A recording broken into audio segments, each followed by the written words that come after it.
오늘도 우리 청장년들이 또 이렇게 찬양으로 섬겨주셔서 너무너무 감사합니다.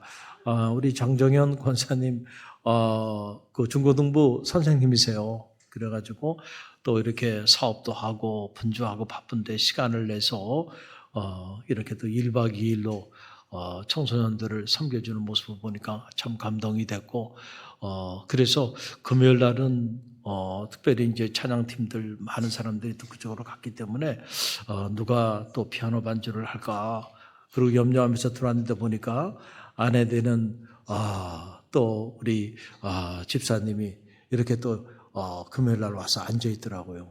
그래서 내가 참 너무너무 우리 김민지 집사님한테 얼마나 고마웠는지 몰라요.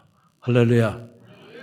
그래서 알아봤더니 그날이 특별한 날이었대요. 그 무슨 특별한 날이냐 그랬더니 딸도 캠프 갔다 그랬나요? 캠프 가서 집에 없고 남편은 또 수련회장에 갔고, 그래서 이제 자기 혼자 남아서 오늘은 뭘 하고 지낼까 이렇게 생각하고 있는데 전화 한 통이 따르릉 오더라는 거예요. 그러더니 우리 김희수 전도사님이 오늘 이렇게 저기 해서 피아노 반주할 사람이 없는데 와서 피아노 반주 해달라고 그래서 하나님이 나를 부르시는구나. 그리고는 특별한 날 남편도 없고 딸도 없고 프리한 날 뭘 할까 그러고 있는 차에 전화 한 통으로 그래서 금요 성령 집회에 나와서 섬기게 됐다고 제가 들었어요. 다 압니다. 제가 다 들려와요. 참 얼마나 그 마음이 예쁜지. 그렇잖아요. 우리 청양년들 위해서 박수로 좀 축복해주고 격려해주면 고맙겠습니다. 여러분의 헌신이 아름답습니다. 옛말에는 그런 말이 있죠. 호랑이는 죽으면 가죽을 남기고 그리고 사람은 죽으면 이름을 남긴다.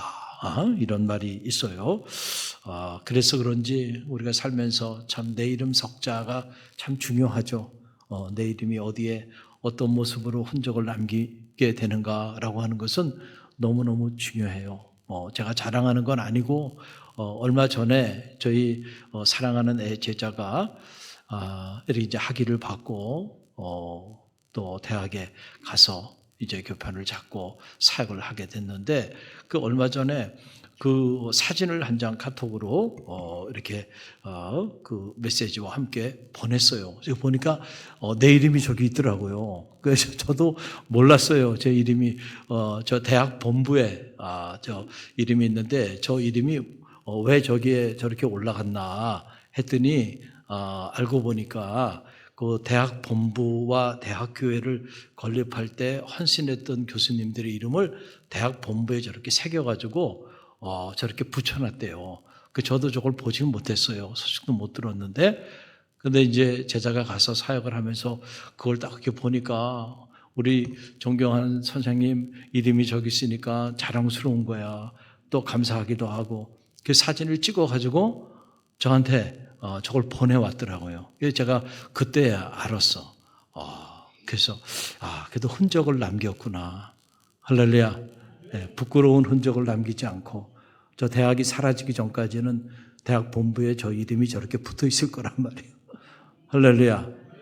그래서 제자가 보기에 감사하고 자랑스러운 흔적 또 자랑스러운 이름이었기 때문에 찍어서 보내지 않았겠나 이런 생각을 하면서 제 마음 한편으로는 감사한 마음도 있고, 그래 내가 그래도 인생을 잘못 살진 않았구나. 내 이름이 좋은 흔적으로 어딘가에 저렇게 또 남아있구나 이런 생각이 이렇게 들더라고요. 사랑하는 성도 여러분, 여러분의 이름이 여러분의 인생을 사는 삶의 그 자리마다 그렇게 자랑할 만한 이름으로, 감사한 이름으로, 또 영광스러운 이름으로, 또 이렇게 생명을 살리는 그런 흔적들로 남아지는 그런 축복이 있게 되기를 간절히 바랍니다. 오늘 이 로마서 16장을 보게 되면 이 16장은 사람들의 이름들이 쫙 기록되어 있는 그런 말씀의 장이에요.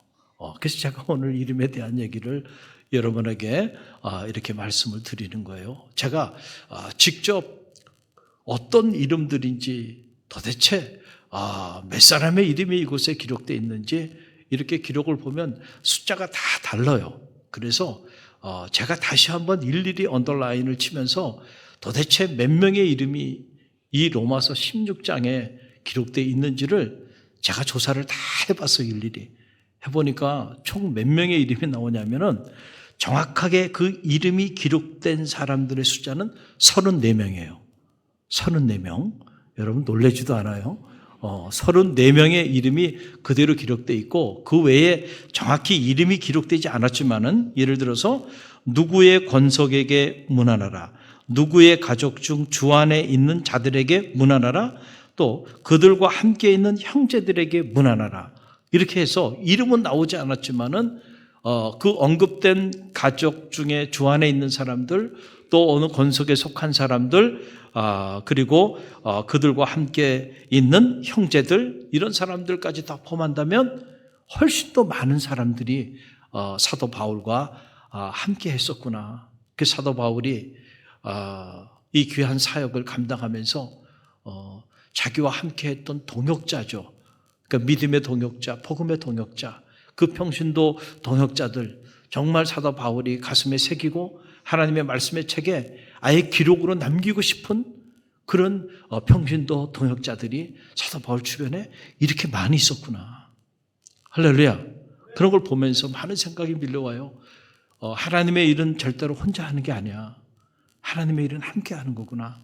그렇죠? 사도 바울도 위대하지만은 저는 이 로마서 16장 이 마지막 장에 기록된 이 평신도들의 이름은 어떻게 보면 사도 바울보다 더 위대한 이름들이고 더 위대한 인물들이라는 생각을 갖지 않을 수가 없어요.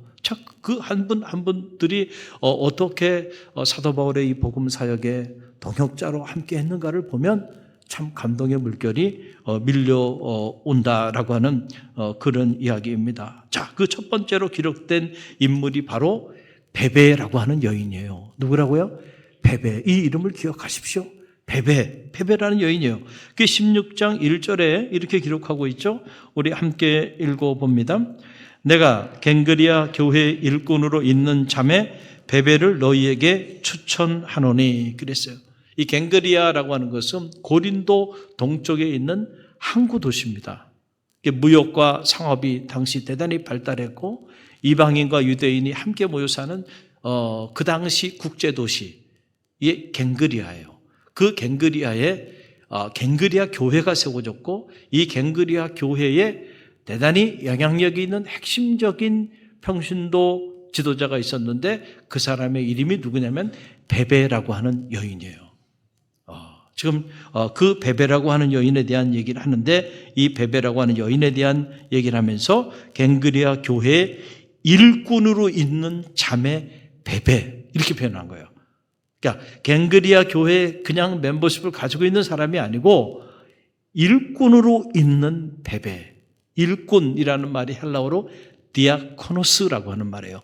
디아코노스라고 하는 그런 말인데 자, 이 말은 바로 뭐냐면 주의 종을 도와서 교회를 세우고 그리고 복음을 전하기 위하여 특별히 부르심을 받은 사람들, 사명도 주님의 피로 값주고 사신 교회를 세우고 그리고 목숨을 걸고 복음을 전하는 그 일을 위하여 특별히 부름을 받은 사람들, 디아코노스입니다.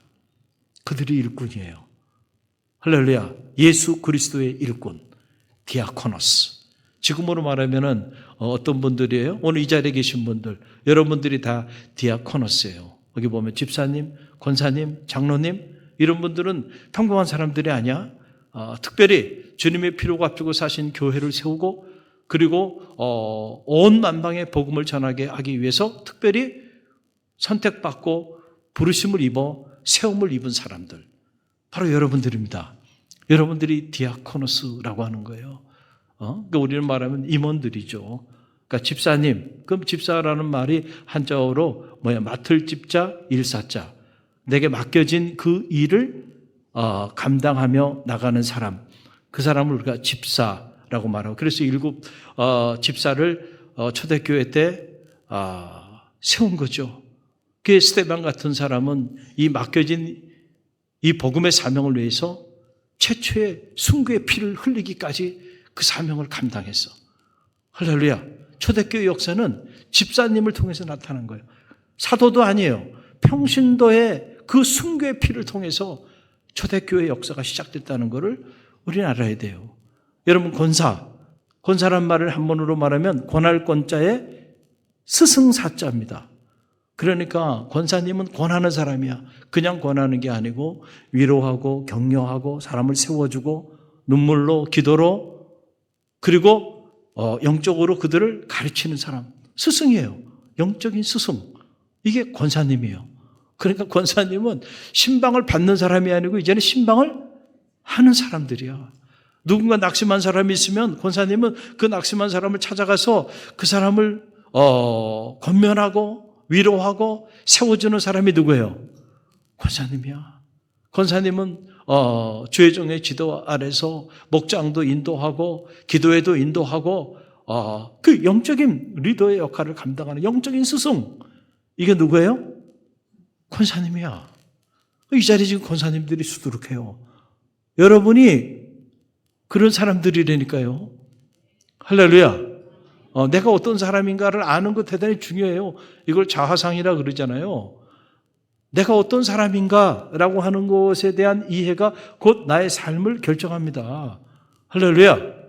내가 이런 권사구나 라고 하는 분명한 권사의식이 있으면 여러분 그런 권사다운 삶을 살게 돼 있어요. 장로는 뭐예요? 이 한문으로 말하면은 장로는 이 길장의 늙을로 영어로 엘더라고 말하죠. 그러니까 신앙의 깊이가 대단히 깊고 인격에 이 연륜이 있는 사람. 그래서 신앙의 깊이가 깊은 사람이 장로님이에요. 인격이 깊고 이 경륜이 있는 사람이 장로님이야. 그래서 이분은 교회를 세우고 복음을 전하는 이 일을 위하여 선봉에 서는 사람이야. 그 장로님이에요. 할렐루야. 그러니까 이 사람들, 집사님, 권사님, 장로님 이분들이 다 뭐예요? 디아코노스예요. 예수 그리스도의 복음의 일꾼. 할렐루야. 이 베베가 갱그리아 교회에 일하는 일꾼이었다라고 하는 거예요. 이 여인이. 저도 직접 보지는 못했어요. 그렇지만은 이 여인에 대한 이 짧은 한 절의 기록이 이 여인을 흠모하게 만들어요.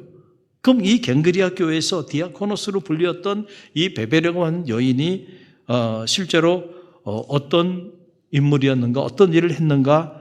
여러분, 이 짧은 로마서 16장 2절 말씀에 보게 되면 이 여인이 주의 종 사도 바울에게 어떤 평가를 받고 있는지가 나오는데 그 내용이 여기 나오죠. 우리 함께 읽어봅니다. 그가 여러 사람과 나의 보호자가 되었습니다. 아멘. 짧은 말이에요. 그러나 이 짧은 말 속에 엄청난 의미가 담겨 있죠. 그는 누구야? 베베, 디아코노스, 갱그리아 교회의 일꾼, 복음의 일꾼. 이 여인은 여러 성도들과 나의 보호자였다는 거예요.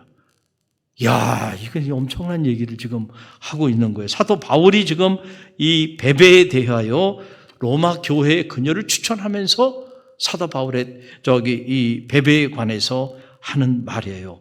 나의 보호자, 프로스타티스. 이 티스라고 하면 여성이고 테스라고 하면 남성이에요.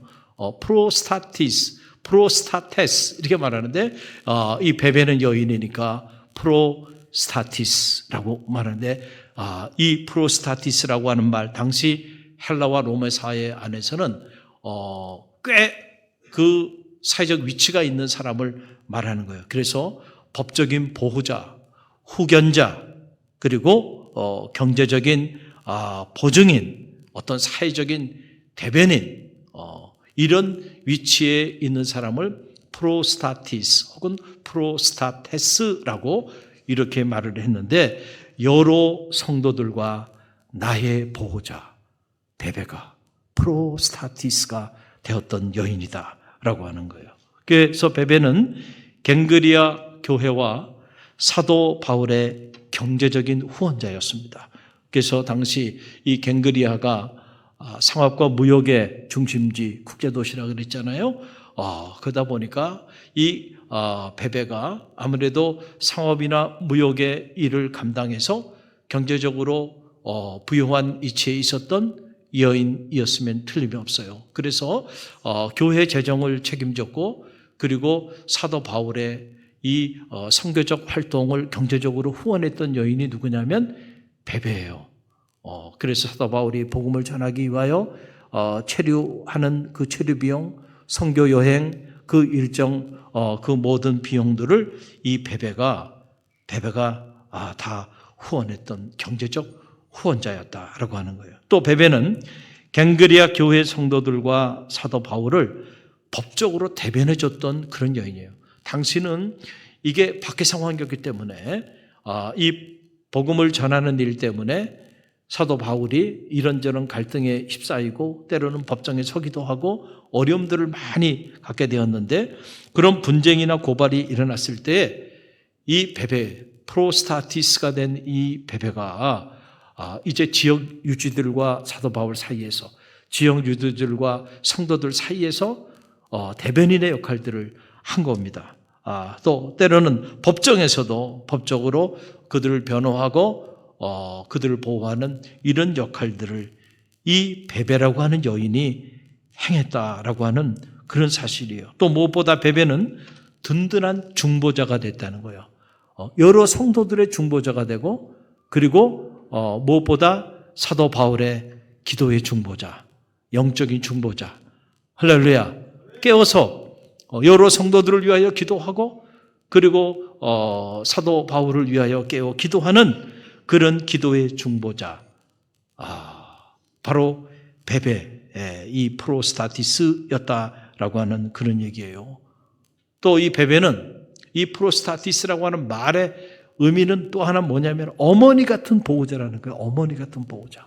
그러니까 여러분 사도 바울이 나의 보호자였다. 이 여인은 나의 프로스타티스, 나에게는 어머니 같은 그런 보호자야. 이 베베라는 이 여인이 지금 로마 교회 성도들에게 이 여인을 추천하면서 바울이 이렇게 소개를 하는 거예요. 야, 그분 누군 줄 알아? 내 어머니 같은 사람이야. 이 복음을 위하여 나를 어머니처럼 나를 보호해 준 사람이야. 여러분 이 한마디면 모든 게 끝나는 거 아니에요? 이것보다 더 무슨 말이 필요하겠어요? 어머니가 자식을 보호하듯이 그렇게 사도 바울을 보호했던. 그래서 나의 보호자. 이게 베베다라고 하는 그런 이야기입니다. 그래서 사도 바울이 로마서를 그 추운 겨울을 지나면서 목숨을 걸고 기도하면서 성령의 감동을 받아 로마서를 기록하게 돼요. 이 로마서는 복음서를 제외하고 가장 신학적이고 영적인 깊이가 있는 말씀의 교리서예요.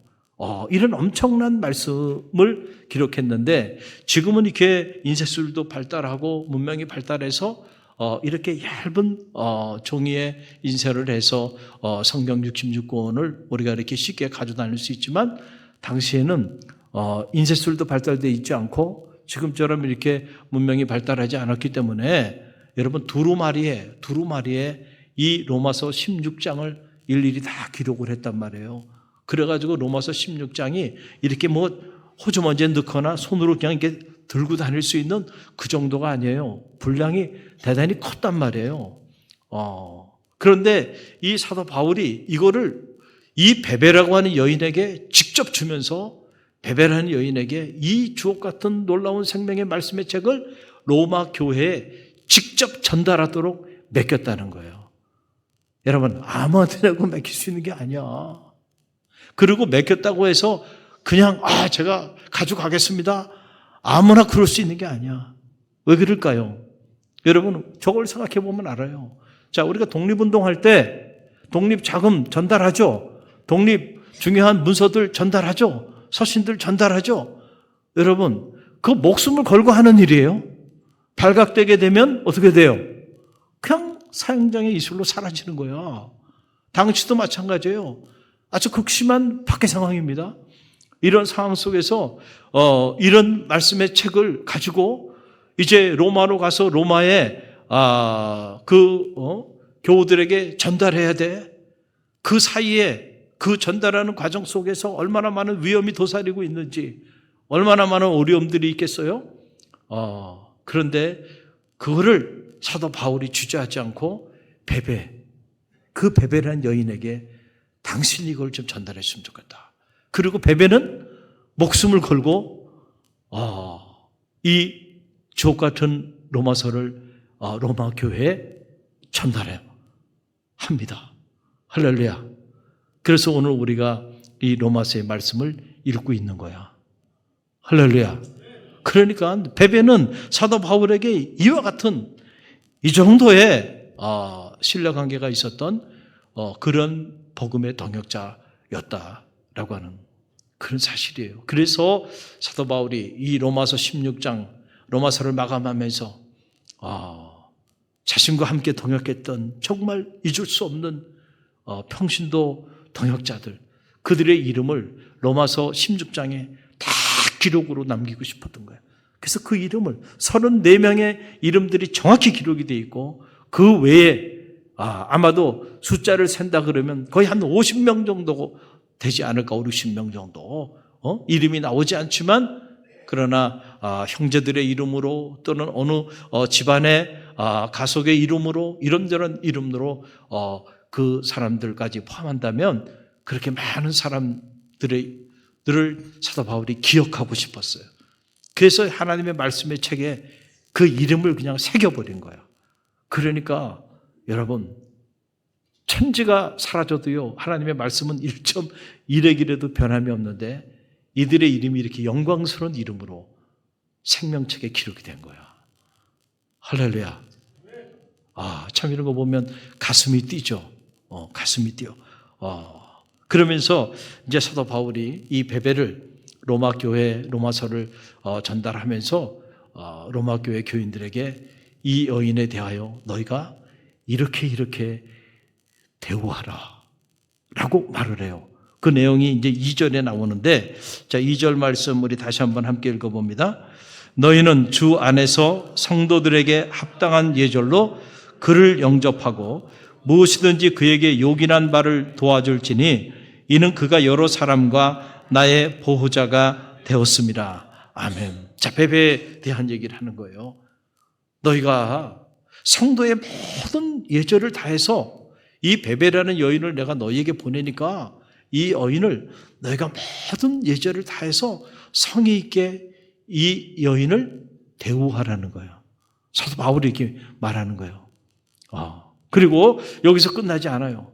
혹시라도 이 베베라고 하는 여인이 뭔가 필요한 게 있어서 너에게 뭔가 도움을 요청한다고 한다면 이 베베라고 하는 여인이 필요하다고 하는 모든 것을 아낌없이 그녀에게 해주라는 거예요. 그러면서 왜냐하면 이 베베라고 하는 여인은 여러 성도들과 특별히 나의 보호자 같은 여인이야. 그러니까 이 여인에 대해서 예의를 갖춰. 그리고 이 여인에 대하여 여인이 필요하다고 하는 모든 것들 너희가 무엇이든지 해주라는 거예요. 자, 여러분, 이 1절, 2절 짧은 말씀이죠. 그러나 우리가 이런 배경을 알고 이 말씀을 읽어보면요, 참 가슴이 뛰어요. 그렇죠? 야, 이 베베라고 하는 여인과 당시 사도 바울의 관계가 어떤 관계였는가라고 하는 것을 우리가 이 짧은 기록을 통해서 알게 됩니다. 나의 보호자, 나의 프로스타티스라고 하는 그런 얘기예요. 사도 바울이 나의 보호자로 부를 정도로 이렇게 베베라고 하는 여인은 정귀한 인물이었어요. 만약에 베베가 없었다고 한다면 사도 바울의 선교 여행은 절대로 성공하지 못했을 거예요. 이 베베라고 하는 여인이 있었기 때문에 사도 바울이 있었던 거예요. 그러니까 어떻게 보면 이 베베라고 하는 여인이 사도 바울 이상으로 위대한 하나님의 사람인 거예요. 그렇죠? 우리 사도 바울만 기억하는데 그렇지 않다라고 하는 그런 얘기예요. 그래서 사도 바울이 그녀의 이름을 가장 먼저 16장의 문을 열면서 그녀의 이름을 기록한 거예요. 오늘 내 이름 석자가 어디서 어떤 이름으로 불려주고 있는지, 우리의 이름이 어디서 어떻게 불려주고 있는지 한번 돌아보시길 바라고, 여러분의 인생을 살면서 여러분 각자도 다 이름이 있죠. 그렇잖아요? 여러분의 이름이 있어. 그 여러분의 이름이 주님의 몸된 교회에서 또는 여러분이 속해 있는 삶의 자리 속에서 또는 누군가의 가슴에서 어떤 이름으로 어떤 모습으로 불러주고 있는지 여러분 한번 돌아보시고요. 무엇보다 저는 바라기는 여러분의 이름이 베베처럼 이렇게 존귀한 이름으로 불려지고 새겨지는 축복이 있게 되기를 간절히 바랍니다. 주님께서 70문도 70명의 제자들을 양육하고 그들을 2인 1조로 지역으로 복음 전도를 위하여 파송하고 난 다음에 그들이 돌아와서 복음의 능력이 실제로 나타나는 것 때문에 너무너무 기뻐했잖아요. 그래서 너무너무 감격해하는 모습을 보고 주님이 그들에게 뭐라고 말했습니까? 너희가 이 복음의 능력이 나타나는 이 일로 인하여 기뻐하지 말고 너희의 이름이 하늘의 생명책에 기록된 일로 인하여 기뻐하라. 할렐루야. 저는 우리 갈릴리교회 모든 성도들의 이름이 하늘의 생명책에 기록되는 이름들이 되시기를 간절히 바랍니다.